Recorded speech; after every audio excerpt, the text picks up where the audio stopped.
Hello, grade 12, and happy Friday. Here we are finishing up our work on ice tables. So what I thought I would start with is a review of worksheet number 2.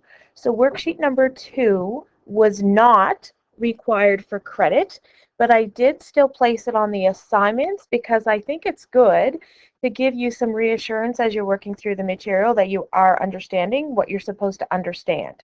So at the point of this presentation, I had 5 students pass in worksheet 8, and I just checked, and we're now up to 8. So for those of you who just recently passed it in, I will go through it and look at your boo-boos for you. But for everyone who didn't pass it in or hasn't received my comments back yet, first things first, question number 1. Very well done overall, but here were some common mistakes, so keep an eye out for these. Question number 1, they're talking about acetic acid ionizing. This is extremely important in our next unit, so I wanted to take note here.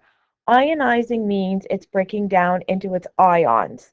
So this acetic acid actually breaks down, separates into its 2 pieces. The H plus comes apart and leaves the acetate ion. So many of you tried to put it as H2. And then I think you had the acetate. I'm not sure what you had done here, but you had definitely put this as H2 and then you tried to balance it and so on and so forth. But the key word there was ionize. So ionize means breaks down into its ions. So again, make sure you put in the charges. It does tell you that it's acetic acid.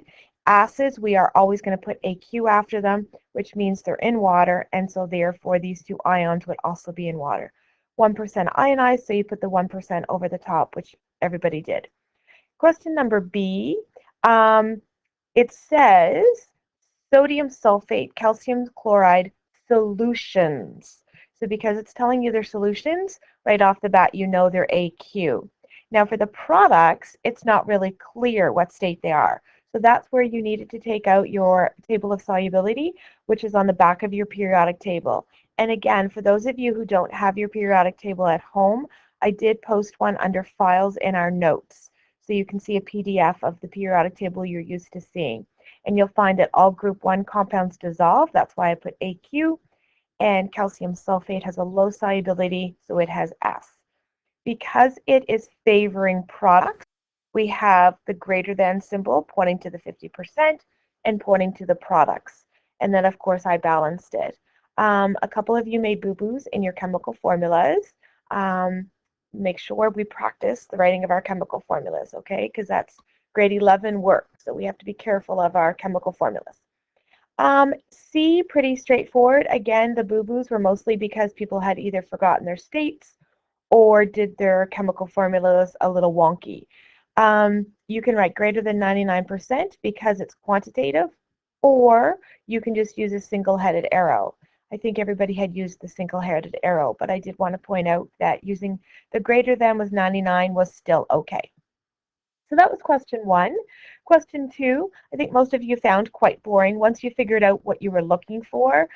Percent reaction, so that was the last slide of, I believe it was last Friday's notes. But anyway, you're putting the amount that you actually ended up with over the amount you started with, okay? That's where they got the 53%. A couple of you reached out not understanding the difference between equilibrium law and equilibrium constant. The only difference, equilibrium law or equilibrium expression, this doesn't have any numbers in it, that's all. And then your equilibrium constant, you actually fill in the values and end up with a number, okay? So that was question 2. Question 3, very well done, products of reactants, products of reactants. We can make it even better by writing in our states, but I didn't bother for these. And again, you're only using aqueous and gaseous systems, not solids or liquids, because their concentrations don't change because they are pure. And question number 4, again, very well done. You wrote a balanced chemical equation, products over reactants, and then you plugged in numbers. So very, very pleased with worksheet number 2. I'm pausing so you can answer this for me. And of course, a tooth in a glass of water is called a molar solution. Very good, very good. Okay, moving right along. This was your homework from last Wednesday, the last slide. So it just asked you to look at this system and it told you what the mixture had in it at the moment. And say if it's at equilibrium or not, you're to figure that out. So what you should have done, you should have taken those concentrations and plugged them into your equilibrium expression. So that's what I have done here. Products over reactants, keeping in mind there's a 3 in front of the hydrogen, so it gets an exponent of 3. Plug in my concentrations, and I get a value of 3.6. However, they tell us that at this temperature, the KEQ is actually 4.7. Therefore, it is not at equilibrium. Now, that's all that you know at this point. Some of you may have researched a little bit or may have done a little bit of the math. And I think I might have even mentioned it in Wednesday's video. But if you remember that little clip of the video I showed you, I think it was about 1 minute long in Wednesday's video, something I stole from YouTube. It said products over reactants. If it's greater than 1, it favors products. Less than 1, it favors reactants. So because this is less than 1, it's favoring the reactants. It has not yet gone to products. So it's less than the equilibrium. It's going to move to the right. Now, I will show you in this next slide if the equilibrium constant is less than the Q value, it's going to move to the left to reach equilibrium. If you actually find the reaction quotient is less than the K, so this is backwards, from anyway, it's going to move to the right. Let me verify. These statements are true. I was just reading them in a different order than they're presented. So here I said if KEQ is less than reaction quotient, but then when I moved on to this one, I said is reaction quotient less than KEQ. So just a different way to attack those. Sorry if that caused confusion. But anyway, so again, I stress this was less than the equilibrium constant, and so therefore because it's less, we know that the reaction, there we go, because the Q was less, the reaction is going to move to the right. Now I did see this kind of neat little thing on the internet recently, and what they had done, they had written out the K value and the equilibrium, the reaction quotient. And they said you could do something as simple as this.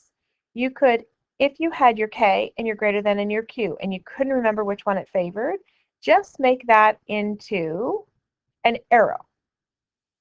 And so what it's saying is if the K value is greater than the Q, or in other words, if the Q value is less than the K, the reaction is going to move to the right. If the Q value is greater than the K value, the reaction is going to move to the left. I thought that was a kind of neat way to visualize it. Okay. And again, I wanted to stress chemical equilibrium is reached when the rate of the forward and reverse are equal, not concentrations or quantities. Okay. So be mindful of that. All right, with reference to question number 5 on your ICE worksheet, which I realize not everyone has completed, I think we're up to about 8 or 9 that have completed the ICE worksheet. So keep in mind, this is one document I do want you to keep and pass in order to obtain a credit. So this is the first thing I'm looking for your credit. We are, as I said, about 8 or 9 people have passed it in so far. I gave a due date of midnight, and I did that for 2 reasons. Number 1, I don't want you to fall too far behind. I realize many of you are working, you're helping out at home, and so on and so forth. So that deadline does have a little bit of wiggle room. But the longer you wait to do things, the more it will build up, and I don't want you to get frustrated. The second reason is I want to post the answer key, and I hesitate to do that until everyone has completed it. So in an effort to keep everyone working together, please try to follow those dates as much as possible. If you think you're going to be a little bit late, then just let me know. Okay, so for question number 5, you were asked to do this, and hopefully you will have or did solve that already. But in addition to that, I added another little piece here. I said, what if the reaction quotient was 34.8? Is it at equilibrium? So you read the question again, and you see that the equilibrium value is 57. So is 34.8 equal to, greater than, or less than 57? Of course, it's less than. So because the reaction quotient is less than the equilibrium constant, the reaction quotient is less than the K value, the equilibrium constant, then we know it's not at equilibrium. How will it progress? Because it's less than, it's going to go to the right. The reaction is going to progress and make more products. Okay?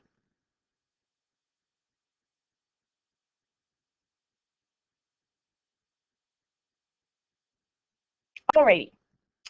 This question, just take out your cameras, please, and take a little snapshot of that. I'd like you to work on that and come back to this video later to see how you made out.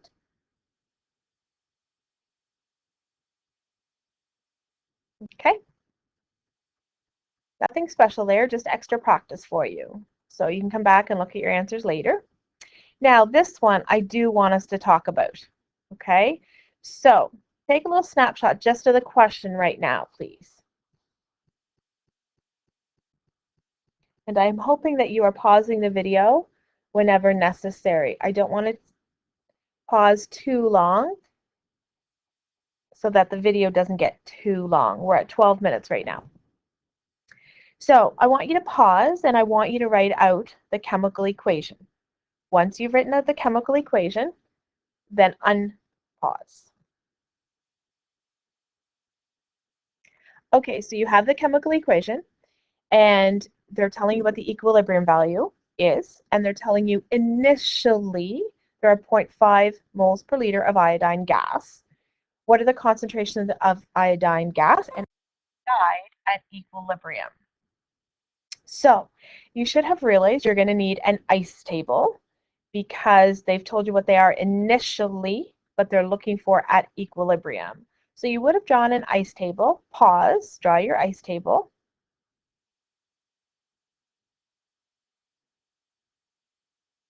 So I'm hoping your ice table looks like this. Initially, there's no mention of iodide, so we give it a 0.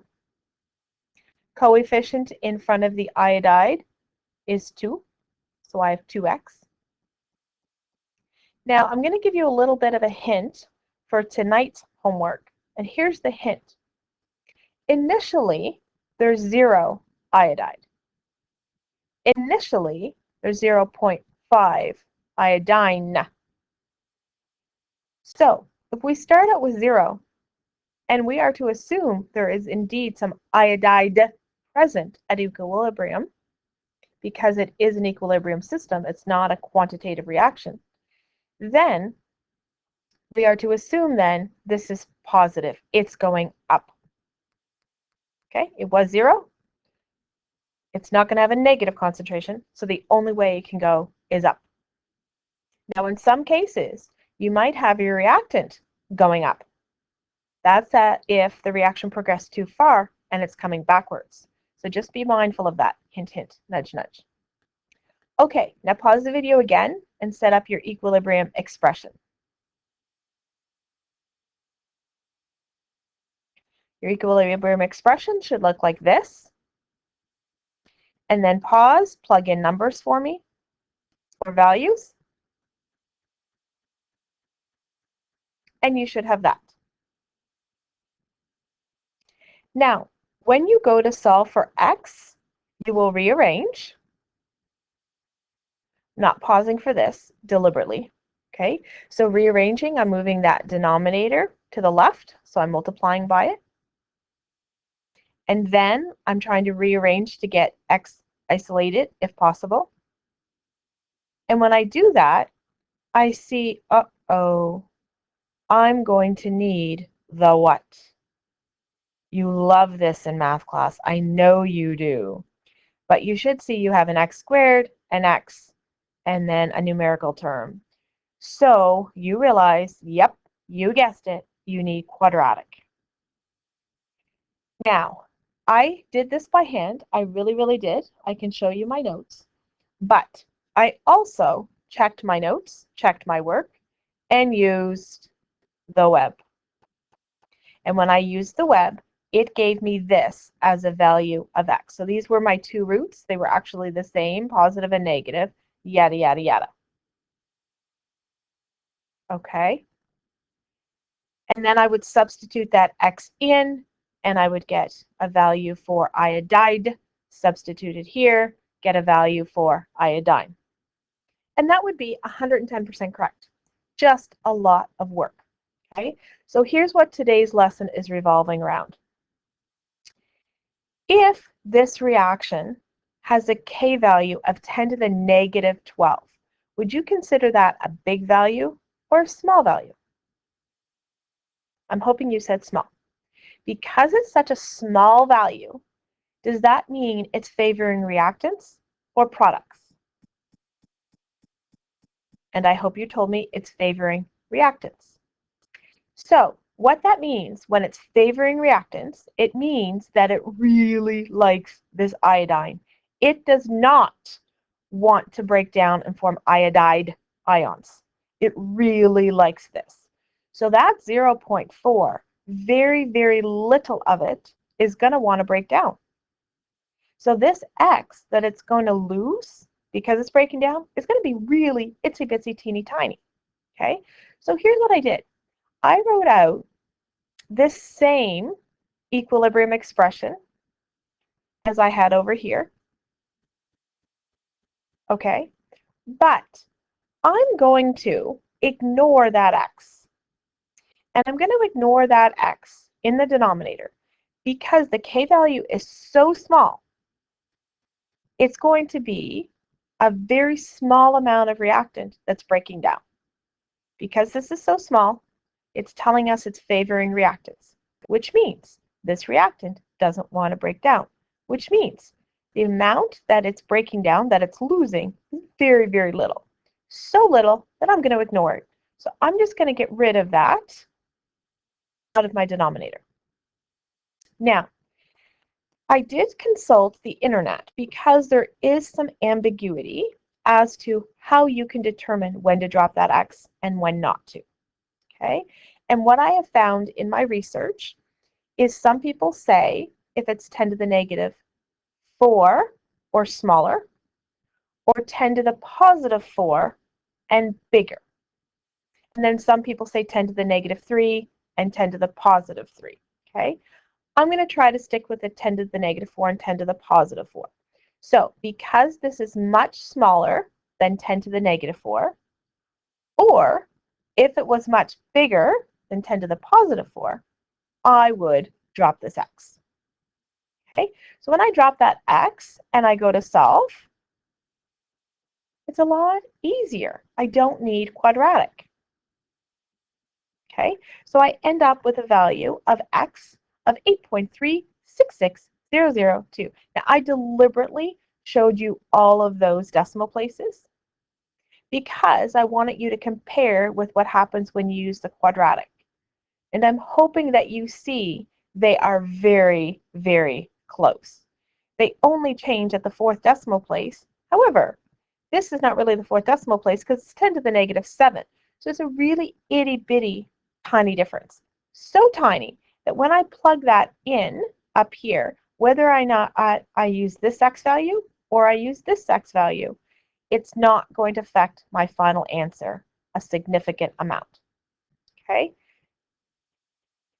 So that is me shocked that all of this work could be shortened to this and still get a very valid answer. So I wanted to point that out because we're going to need this again when we're talking about acids and bases in our next unit. So again, we're going to talk about this K value. If it's a lot smaller than 10 to the negative 4, or a lot bigger than 10 to the positive 4, we're going to get rid of this x. Only in the denominator though, because the denominator is dealing with the reactant, and that's what we're looking at. Okay? So this is very important, so if you need to pause and gather notes from that slide, that would be a good thing to do. These are just a couple of points I wanted to mention. First of all, you will see some resources talking about Kc and Qc, and you will also see KEQ. KEQ, as you know, just means equilibrium constant, and Kc is equilibrium constant when we're talking about a chemical system, which is what we have been doing in this unit throughout, because we have been focusing on chemicals and molar concentration. You can also find K values when you're looking at pressure. So pressure could be in atmospheres, kilopascals, and so on and so forth. We don't do that in the 12-2 program, so we're only ever talking about molar concentration. So KEQ and Kc are the same thing for us. Kc, again, has to do with concentration.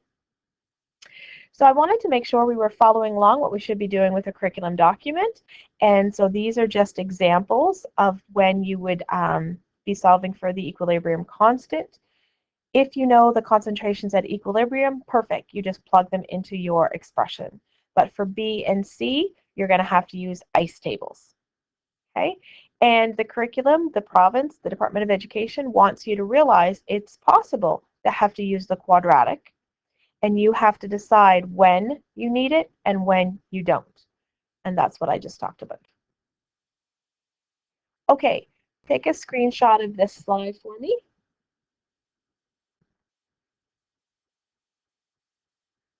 And again, you can come back to this video and see what the answer is, just out of practice for you.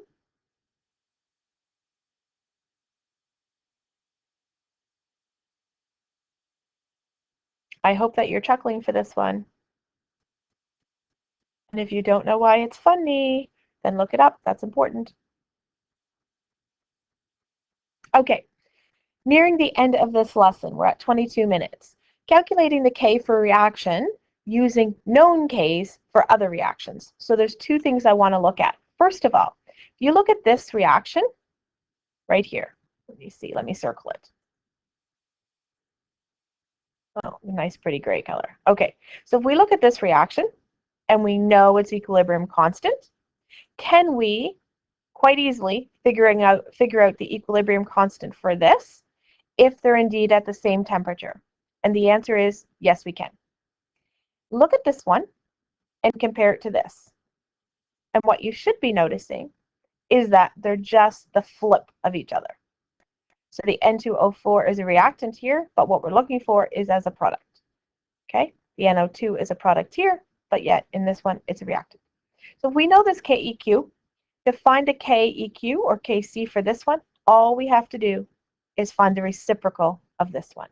So the reciprocal of 0.212 is the K value for the flip reaction. Kind of neat, eh?